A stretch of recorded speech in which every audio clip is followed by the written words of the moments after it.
स्थानीय मान और अंकित मान, इन दोनों की वीडियो अलग अलग मैंने बनाया है।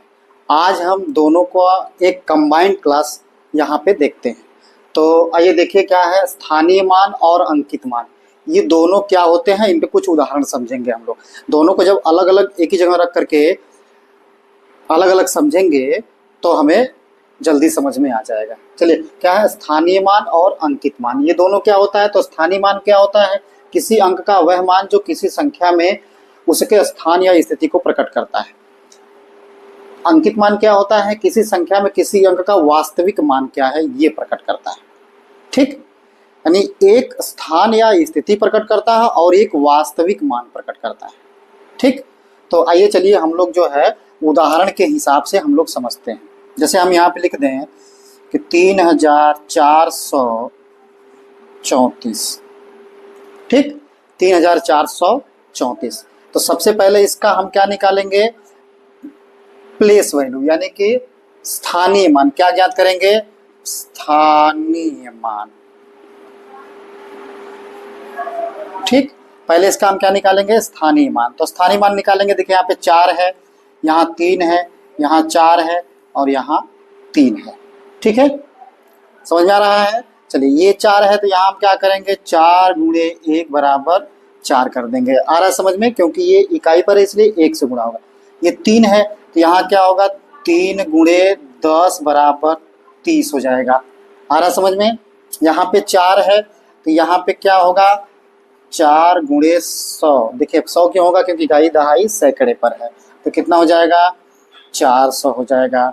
अब देखिए यहाँ पे क्या है, 3 है तो यहाँ क्या हो जाएगा, 3 गुणे 1000 यानी कि 3000। अब 1000 क्यों किया गया, क्योंकि इकाई दहाई सैकड़ा हजार पर है। ठीक, अब देखिए स्थानीय मान में 4 का वैल्यू 4, 3 का वैल्यू 30, 4 का वैल्यू 4 और 3 का वैल्यू 3000। फिर देखिए स्थानीय मान में 4 का वैल्यू 4, 3 का वैल्यू 30, 4 का वैल्यू 400, 3 का वैल्यू 3000। ठीक, लेकिन अब यही किसमें, अंकित मान में अब हम देखेंगे। क्या करेंगे, अंकित मान में देखेंगे। ठीक है, तो अंकित मान में जब हम देखेंगे तो अब इसको हटा दीजिए केवल। ठीक, ये 4 का वैल्यू 4, 3 का वैल्यू 3, 4 का वैल्यू 4, 3 का वैल्यू 3, यानी कि वास्तविक मान जो गिनती है वही है, जो अंक है वही उसका अंकित मान है। ठीक, तो इस तरह से और भी एग्जाम्पल में हम समझ सकते हैं। थोड़ी बड़ी संख्या लिख लेते हैं। ठीक, थोड़ी बड़ी संख्या लिखेंगे, जैसे क्या हो गया, 7,378। ठीक, पहले हम क्या देखेंगे, स्थानीय मान देखेंगे। क्या देखेंगे, स्थानीय मान देखेंगे। ठीक, स्थानीय मान देखेंगे तो चलिए स्थानीय मान निकाल लीजिए सभी अंकों का। ठीक, ऐसे खींच सकते हैं सभी लोग। चलिए 8 का क्या होगा, 8 गुणे 1 हो जाएगा, यानी कि 8 आ जाएगा। 7 का क्या हो जाएगा बता दीजिए आप लोग, 7 गुणे 10 बराबर 70 हो जाएगा। बहुत अच्छे। 3 का क्या हो जाएगा बता दीजिए आप लोग, तो 3 गुणे 100 हो जाएगा, बराबर हो जाएगा 300। फिर देखिए 8 का बता दीजिए, बहुत अच्छे, 8 गुणे 1000। ठीक, ये हो जाएगा 8000। और यहाँ पे 7 है, इसका गुणा करिए, कितने से गुणा किया जाएगा, तो ये 10,000 से गुणा किया जाएगा, बराबर कितना हो जाएगा, 70,000 हो जाएगा। ठीक, अब स्थानीय मान में आइए तो 8 का वैल्यू कितना है, 8 है। ठीक, 7 का वैल्यू कितना है, 70 है। ठीक, 3 का वैल्यू क्या है, तो 300 है।